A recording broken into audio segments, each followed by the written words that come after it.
everybody, and welcome to another commission painting vlog. This is vlog number 21. 2-1, for those of you keeping track, like me. Probably nobody else. So, we are just after the Thanksgiving holiday, and I have actually been putting in a lot of work. I did take at least half of Thanksgiving off. And to be fair, I wasn't putting in full days of work on the sort of bookends of Thanksgiving either, so I did end up getting probably a full day off for the holiday, and that's been nice. But I have been getting stuff done, although this has been a fairly weird November, because a lot of projects have been held up for one reason or another, and other projects have fallen through, and so my schedule kind of went up in the air. And although I have been working steadily, there's always been sort of an end point in sight. Like, I could just see, well, once I finish that, I'm done. And then the next thing comes in is like, well, once I finish that, I'm done. And so it just felt really weird, because normally I have, 6 or 8 projects waiting in the wings for me to finish them. And so, yeah, I mean, but frankly, as I've mentioned on more than one occasion, December, January tends to thin out, and it usually feels that way, like I'm just about done. And so maybe sometimes I actually get some of my own things done during that period. But let's go back to holidays, which means for me playing games. And I actually got to play a game, or at least kind of half of one, because I picked up Blood Bowl. Speak into the microphone. Yeah, I got the new edition of Blood Bowl, and on Thanksgiving, my son and I broke it out, and we assembled all the minis. Shush. We assembled all the minis and got the first game in, or the first half of the first game, because by the time we finished our first half, dinner was ready, and then after dinner, nobody really felt like doing anything except sitting on the couch and playing video games. Which is the other thing. I played a few video games over the weekend as well, as we finally got a new Xbox One and a handful of games for that. So it's really sort of a family thing. I've been sort of dedicating myself to Worms and Battlefield 1. Battlefield 1 is interesting. I mean, especially since I'm probably not going to do any multiplayer. I mean, that would just suck too much of my time. But the single-player campaigns are kind of fun. But back to Blood Bowl, it's nice to see that they haven't really changed what makes the game good. The core mechanics are all still in place. It's still a lot of fun to play. Still requires a fair amount of thought, and the dice will sometimes just screw you. Sorry, it's my dog. She wants attention. Just go lay down. Go lay down. By the way, you may have noticed this isn't the same place I normally record from. This is what my wife and I call the craft room. This is my winter shop. Last year I worked out of the dining room, which for me didn't work so well. I didn't like having people constantly walking by. But my son moved out. This was his former room. When he moved out previously, we turned this into the craft room, and, well, anyway. So I'm kind of moved in here. But that was the only real gaming that I got to do. I did pick up the starter set for tanks from Gale Force 9. And so in between other projects that I was working on, I assembled and painted little tiny tanks, which you can kind of almost see, maybe. The lighting in here is a little weird. I haven't figured that out yet. Haven't had a ton of free time, but I did manage to get some games, a game in, and then some video games in, and so it's been okay. The other weird thing that's going on right now is, as I think I mentioned in the last video, I'm starting a new job. I'm going to be working with the U.S. Postal Service, and that's kind of already started, But I got to tell you, that was one of the longest hiring processes I've ever gone through. And I've gone through a number of them. And it was just like a crazy, long, seemingly convoluted series of steps to get a fairly straightforward job. But I started my orientation. They did 2 days of orientation that I did last week. And then this week, I'm going to start a week of actual training in what they call the academy. But it's really just sort of formal classroom training, I assume. And then after that, we're going to do, the royal we, I'm going to be doing a week of on-the-job training at this kind of hub post office in Turner's Falls, which is just like 5 miles from here. And then after that, I'll be doing another week of on-the-job training at my local post office in Irving, Massachusetts, which is where I'll be doing my normal work. And that's just a part-time job. It's not going to be taking the place of this. This is really just was a way to kind of establish regular employment outside of freelancing, which if you've never freelanced before, freelancing can make you seem flighty and unreliable to all kinds of things. Future jobs, credit agencies, things like that. So yeah, this is not necessarily a career move per se. And so I continue to work on my minis. And speaking of, let me just show you something that I just finished and haven't photographed yet because it's not 100% done. As some of you know, I've done a fair amount of resin models in the recent past. And this is yet another one of those. And this is just an elephant.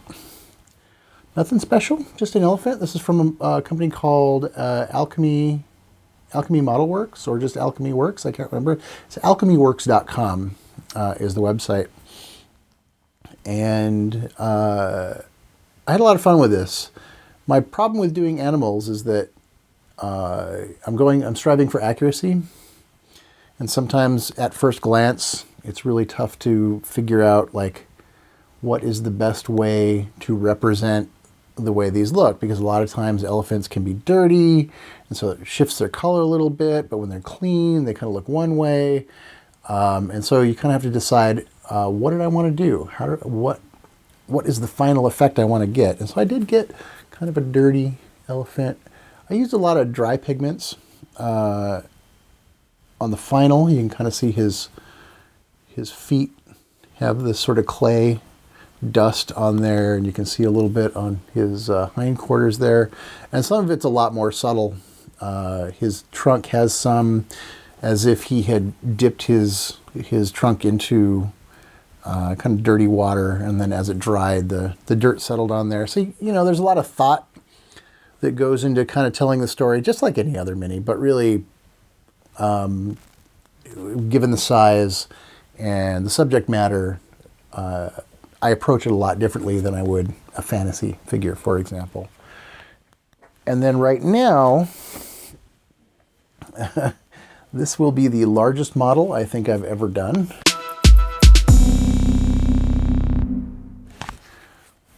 This is still just early work in progress here. This is kind of the undercoat colors for the Tyrannosaurus Rex. So yeah, it's huge. It's huge. There's my hand. There's his head. It's massive. And so aside from just the basic size issues here and having to paint such a large thing, there's some other logistical issues to doing this model. For example, he's standing on one foot, and this is a solid block of resin. And so I drilled up into his ankle here from the bottom, and then ran a pin, large pin. This is actually a series of aluminum wires. It's armature wire. Yeah, it's wire that's for beginners. Anyway, I drilled up into the foot, at an angle, sort of at the same angle that this is at, and drilled into the base and epoxied the whole thing in. And you might, I don't think you can necessarily see it, but you can, if you look real close, you can kind of see where the pins come up into the foot and hold it all in place. And I got to tell you, working with this thing is a little worrying. It feels very stable. It's not like it even bounces or anything, but I constantly have concern that obviously if I drop this, it will break. There's no two ways about it. It's way too heavy. That leg's going to go probably right at the edge of where the pins stop. So it's just a little nerve-wracking. But otherwise, I was a little surprised that it feels as solid as it does. I was concerned that, and I think this mostly comes from working with the softer resins that miniature companies are using right now, is that there was going to be sag because this thing is so heavy. But no, these guys are using good, solid resin. So the only way this is going to sag is if it, sits in a hot garage for a long time or something. But this is going to be in a classroom.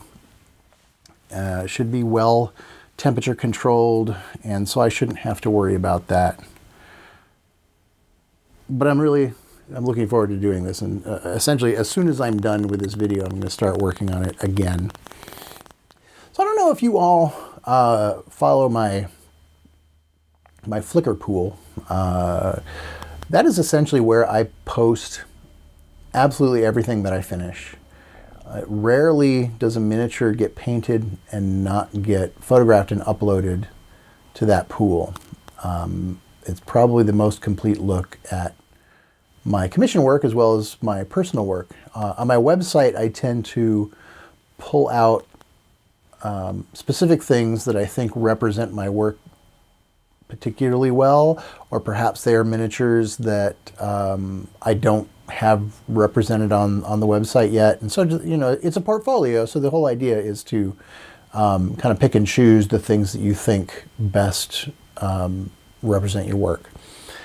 But on Flickr, it's kind of everything. So I guess what I'm saying is, if you're interested, follow the Flickr. So most recently, I worked on this. Here, let me see if I can get out of the way here so that I can. I recently did this wolflord on Thunder Wolf. I think that's what that's called. That was a. Oh man, I've actually forgotten what they call their Finecast. That's what it is. It was a GW Finecast Mini. Hadn't worked on one of those in a while. Luckily, wasn't too bad. I think this may have been one of the ones that was designed with Finecast in mind. The worst offenders of the Finecast line were always the minis that, the ones that were the old minis and weren't really designed for resin casting, because they had to cut a lot of corners and add a lot of supports and everything to make it work. So this one wasn't too bad in that regard, and I do like how it turned out. Haven't done a Space Wolf thing in a while, so that was cool. And the snowy base. Snowy bases are always fun. And then after that, or actually I should say before that, I'm going in latest to farthest, I got to do a few Infinity models. I don't get a lot of Infinity commissions, and I'm not sure why. I don't know if the Infinity community is more interested in painting than other communities, or maybe it's small enough that I'm just not seeing it because the numbers aren't there. But I do enjoy painting them. I still have some Infinity models of my own that I have played a handful of times.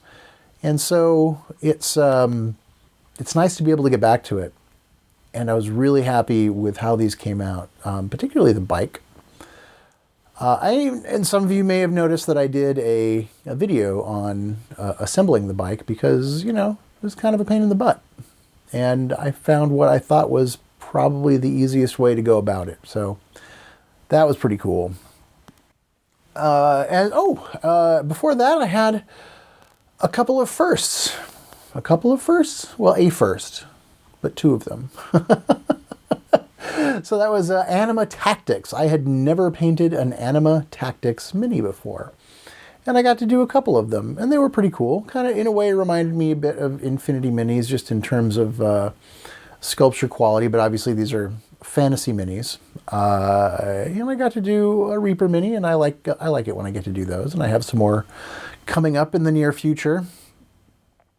And then as we go back a little farther, I got to do, I can't remember, it was something Patrolcraft. I'm so out of touch with the X-Wing model line because they've sort of gone into the deep cuts in terms of the ships, and like, I don't know what that one is. I've never seen it before. I don't know if it's comic books or animated, animated series or what have you, but this is one of those ones that, like, I'd never seen it before. And somebody said, hey, can you sort of paint this in a Ghost Rider theme? And pretty much gave me carte blanche to do what I wanted after that. And so I experimented with realistic flames and watched a few YouTube videos on doing that, and came up with the thing you see over there. And I really like it. I'm pretty happy with it. There's a feeling of trepidation at the very beginning when you're like, I have this idea, but I don't know exactly how to go about it. So I'm going to try something new, and we'll see how it goes. And I think it went really well. So that was pretty cool.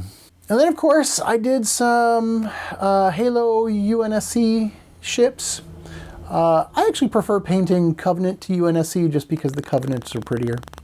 But I was really happy with the final results of the UNSC ships, simply because even though I do find them to be more boring than the Covenant ships, I think the small detail, especially in the windows that I did, and honestly, those tiny windows is just a brush. Poking at the brush, trying to keep the window lines straight.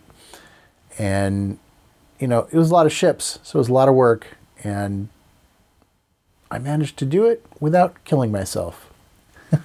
And then before that was some more Kingdom Death Monster. Not much to be said about that. It's Kingdom Death Monster. I've done so many sets of these things now that they all start to run together. I think this may be my favorite Gorm that I've done. I've done ones that were more sort of zombie greenish, and this one was more baby pinkish. And I think the baby pinkish ones are much more disturbing. So, so there's that. Prior to that, I did an entire set of Scythe miniatures, and this is for a board game. And again, this is another one where I had a bit of trepidation, and not because I was concerned about the painting. I knew the painting was going to go fine. But the fact with board game minis, sometimes the models themselves aren't great, and so you're not quite sure what the results are going to be. Like, yeah, you're adding paint, so it should be an improvement, but it doesn't change the fact that the underlying mini isn't fantastic. But in this case, I think what happened was that the minis look worse unpainted than they were. And so when I got paint on them, I was surprised to find that they actually look quite nice. My biggest worry was, of course, with the mechs, because the mechs, scale-wise, are crazy small. Each one of the models is, maybe that big. And maybe. So the scale is like 1/600th, maybe 1/800th. It's hard to say. And in fact, there may be kind of a flexible scale going on with those things. But I liked how they turned out. And then the character models, the character miniatures, were all really interesting and cool. And there's been a lot of attention to it. I get a lot of interest from board game players. And I think that I'm curious to how much percentage-wise my work is for board games, but I have a feeling it's quite a bit, especially if you count Kingdom Death Monster in that category, and it really is kind of a board game. Because I think it's the tradition of painting isn't really there, and so a lot of the players, like, they really want to have painted models, but they don't necessarily want to do it themselves, so I end up with a lot of work that way. And then I got some Forge World stuff, which was last month, right at the end of last month. And I'm not sure if I covered that in the last video or not, but I'll show them anyway, just in case. I don't think I did, because this was really at the tail end of the month. But I did a Word Bearers Siege Dreadnought. Really like how that came out. The decals really sell it, I think. And then I did that big dude whose name I forget, but I painted him blue and not red. He's sort of a corn guy, but now he's a blue corn guy. There's blue corn. There's such a thing as blue corn. And then before that, another one, which I think I may have mentioned, but maybe I hadn't started yet before the last video, and that was a monochrome ranger miniature from Dark Sword Miniatures. And at the risk of repeating myself, this was commissioned to do a paint job like Jen Haley did. And when somebody says that, you get concerned. So I purchased and downloaded her tutorial on doing it, and really enjoyed the process. And I think the results, while not necessarily completely up to her standard, were quite high and are really cool. The really interesting thing is, like, even me looking at it, having painted it, when I see it, it looks to me like somebody did it in Photoshop, like it's actually painted with full color, but then somebody turned it monochrome in Photoshop. And that's what it looks like to me, and I know that's not what I did. That's not what I did. So that's kind of an interesting experience. So one of the things I haven't done since last month, actually it's been like 2 months now, is a 3D printing video. And that's not from a lack of wanting to. I actually was in the midst of doing one last month, right after doing the vlog. And the idea was to focus on terrain, because there's been a lot of Kickstarters recently, or that was going to be my focus. And it seemed like, well, there's a handful of them, and I think I can do a little blurb about each of them and talk about the ones that are happening right then. And it seemed like every day there was a new one, and I would sort of get sucked up into, well, okay, I need to write up something on this. Oh, and now I need to write up something on this. And now I need to write up something on this. And it sort of kept getting in the way of actually doing the video. So now I actually just need to do a video. But ever since I moved my 3D printer here into the craft room, it hasn't been getting a lot of use.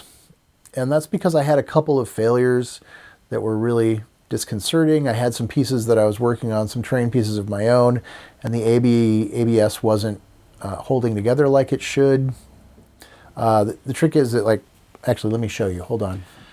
I've found that as the pieces get farther and farther away from the print bed, there, I think you can see that there's sometimes it delaminates and you get these weird gaps.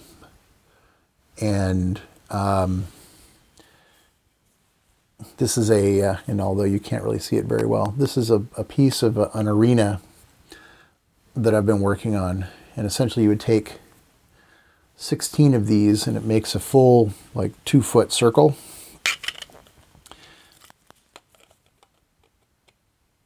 But I hadn't been able to print a single good one, and so it was really annoying.